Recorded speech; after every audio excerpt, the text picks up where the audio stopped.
বলেন গরম কিরকম পড়েছে বলেন সব থেকে আগে। বাপরে বাপ, আজকে ডেঞ্জারাস গরম আছে। আর ব্যাপার হচ্ছে যে সেরকম কিছু ভ্যাকেন্সি এখন আপাতত বের হয়নি, সেই জন্য ভিডিও দিইনি। আর শুধু শুধু আমি ফালতু ভিডিও দিয়ে মানে টাইম লস করতে চাই না সবারই। এখন একটা ভ্যাকেন্সি বেরিয়েছে, সেটা হচ্ছে আরআরবির অ্যাসিস্ট্যান্ট লোকো পাইলট, যেটাতে আইটিআই বা ডিপ্লোমা কোর্স লাগে। তো যাদের করা আছে আইটিআই ডিপ্লোমা তারাই অ্যাপ্লাই করতে পারবে। আর এটাতে ভ্যাকেন্সি আছে 10,000-এর কাছাকাছি, 9,970টা ভ্যাকেন্সি।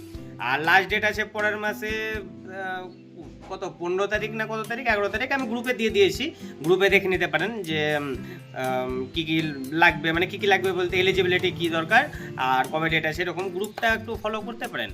আর মানে ফলো করলে আপনাদের সুবিধা হবে, যেগুলো ভিডিও দিতে পারি না টুকিটাকি জিনিসগুলো, ওগুলো শুধু গ্রুপে দিয়ে দিই। আর আরেকটা যেটা বলছিলাম যে হ্যাঁ, দোকানের চিন্তা ভাবনা একটু প্ল্যানিং আমি আলাদা করছি, মানে মোটামুটি এক মাস হয়তো সময় লাগবে, কিন্তু দেখা যাক, যদি করি তাহলে দেখতে পেয়ে নেবেন, মানে আপনারা স্ট্যাটাসে দেখতে পেয়ে নেবেন, অসুবিধা নেই। আর তখন হোক, ভালো করে বলবো।